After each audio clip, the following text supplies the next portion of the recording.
আদালতের রায়ের পরে নির্বাচন কমিশন থেকে গ্যাজেট হলেও এখনও ঢাকা দক্ষিণ সিটি কর্পোরেশনের মেয়র হিসেবে শপথ নিতে পারেনি বিএনপি নেতা ইশরাক হোসেন। তাকে শপথ পড়ানোর দাবিতে গত কয়েকদিন যাবতই তার সমর্থিত যে সকল নেতাকর্মীরা রয়েছেন তারা কিন্তু নগর ভবনে অবস্থান করছেন এবং বিভিন্ন ধরনের কর্মসূচি কিন্তু পালন করছেন। দর্শক, তারা যেমনটি বলছেন, দ্রুত শপথ গ্রহণের ব্যবস্থা না করলে জনগণ মেয়র হিসেবে শপথ পড়ানোর হুঁশিয়ারি কিন্তু দিয়েছেন এবং এই হুঁশিয়ারি দিয়েই তারা কিন্তু এই বিক্ষোভ করছেন। দর্শক, গত কয়েকদিন যাবতই যেমনটি দেখছেন যে ইশরাক সমর্থিত যে সকল নেতাকর্মীরা আছেন তারা কিন্তু ইশরাককে মেয়র পদ ফিরিয়ে দেওয়ার জন্য অনেক ধরনের আন্দোলন করছে এবং মেয়র পদ ফিরিয়ে দেওয়ার পরবর্তীতে আবার তাকে মেয়র হিসেবে শপথ গ্রহণ করানোর দাবিতে কিন্তু তারা আবার এই নগর ভবনে এসে অবস্থান করছেন এবং নিজেদের দাবির পক্ষে বিভিন্ন ধরনের স্লোগান কিন্তু তারা দিচ্ছেন। এই মুহূর্তে দেখতে পাচ্ছেন নগর ভবন কিন্তু স্লোগানে মুখরিত হয়ে রয়েছে। সেই বিষয়টি কিন্তু আমরা আপনাদেরকে দেখানোর চেষ্টা করছি। দর্শক, আমরা এখানে উপস্থিত নেতাকর্মীদের সাথে কথা বলবো এবং তাদের থেকে জানার চেষ্টা করবো আসলে তারা কি বলছেন এবং কেন তারা আবার এই নগর ভবনে এসে অবস্থান করছেন। জি, এখানে আদালতের রায় নির্বাচিত ভোটের মাধ্যমে নির্বাচিত হয়েছে ইঞ্জিনিয়ার ইশরাক হোসেন। অবৈধ খুনি হাসিনা তাকে বৈধতা না দিয়ে মেয়র তাপসকে এখানে অবৈধভাবে বসাইছে। 5ই আগস্টের পরে পতন হওয়ার পরে আদালতের মাধ্যমে ইঞ্জিনিয়ার ইশরাক হোসেন মেয়র বহাল পেয়েছে। তারা কেন শপথ করাইতেছে না?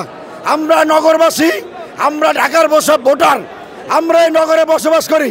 আমাদের নগর ভবনের সেবা প্রয়োজন আছে। এই নগরবাসীদের সেবা আমরা পাচ্ছি না, সেই জন্যই আমরা মনে করি ইঞ্জিনিয়ার ইশরাক হোসেন যদি মেয়রের দায়িত্ব নেয় তাহলে নগরবাসীর যে ভোগান্তি আছে সেই ভোগান্তি চলে যাবে এবং আমরা নাগরিক সেবাটা সেটা পাবো। সেই জন্যই আমরা নাগরিক হিসাবে এখানে আন্দোলনে আসা।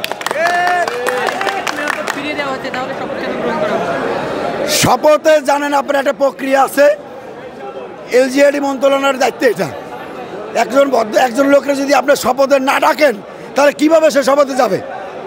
ধরেন আপনার বাড়িতে আমি মেহমান, আপনি যদি আমাকে খাবার না দেন আমি জোর করে খাবো আপনার বাড়ি থেকে? এটা সিস্টেম। আমি যাব, আপনি আমাকে আপ্যায়ন করবেন, যা দিবেন আমার রিজিকে যা থাকে আমি খেয়ে চলে আসবো। কিন্তু ওনাকে আদালতের মাধ্যমে জনগণ ভোট দিয়ে নির্বাচন করে মেয়র বানাইছে। খুনি হাসিনা তার 4 বছর 7 মাস তার ক্ষমতা অপব্যবহার করলো, আদালতের মাধ্যমে তাকে মেয়র ফিরিয়ে দেওয়া হলো। কেন শপথ করাইতে না? ওর কি লাভ এখানে? এই উপদেষ্টার কি বেনিফিট আছে সেটা আমরা জাতি জানতে চাই আপনাদের মাধ্যমে, যে কেন ওনাকে শপথ করাইতেছেন।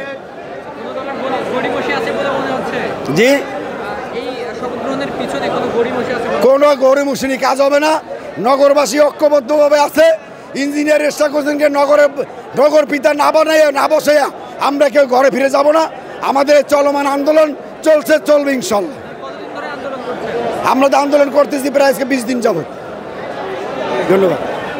দর্শক, যেমনটি দেখছেন এখানে উপস্থিত নেতাকর্মীরা বলছে যে ইশরাক হোসেনকে মেয়র পদে অধিষ্ঠ না করে তারা কিন্তু ঘরে ফিরে যাবে না এবং যতদিন পর্যন্ত মেয়র পদে তাকে শপথ গ্রহণ করানো না হবে ততদিন পর্যন্ত তারা কিন্তু নানা ধরনের বিক্ষোভ করবেন এবং এই নগর ভবনেই তারা অবস্থান করবেন। দর্শক, আমরা আরও একটু কথা বলবো এখানে উপস্থিত নেতাকর্মীদের সাথে এবং তাদের থেকে জানার চেষ্টা করবো আসলে তারা কেন এসেছেন। শপথ গ্রহণ কেন করানো হচ্ছে না এটা উপদেষ্টা যারা আছেন, দায়িত্বে আছেন, তারা জানেন। এখানে শেখ ফজলুর তাপস মনে করেন অবৈধভাবে প্রায় 200 জন লোক নিয়োগ প্রাপ্ত বহাল আছে এখনও, এবং অনেক সিনিয়র প্রশাসক সিটি কর্পোরেশনে নেই অনেক, যার ফলে নগরবাসীর অনেক ধরনের প্রবলেম হচ্ছে। সিটি কর্পোরেশনের নানান ধরনের প্রবলেমে আমরা ভুগতেছি। এই দাবি আমাদের না, এই ঢাকাবাসীর দাবি। অতি দ্রুত আমাদের ইশরাক সাহেবকে শপথ গ্রহণ করার মাধ্যমে মেয়র হিসাবে ওনাকে নগর ভবনে বসানো হোক। এই আন্দোলনে, এই দাবিতে ঢাকাবাসীর পক্ষ থেকে, নগরবাসীর পক্ষ থেকে, আমরা ইশরাক ভাইয়ের পক্ষ থেকে আমরা এই আন্দোলন আমরা চালিয়ে যাচ্ছি। আমরা চালিয়ে যাব যতদিন পর্যন্ত আমাদের আদায় না হবে। আমরা এই আন্দোলন চালিয়ে যাব।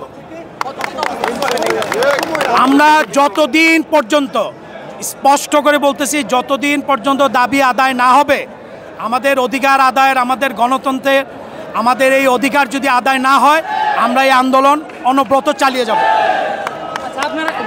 আপনারা এই দাবি নিয়ে যমুনা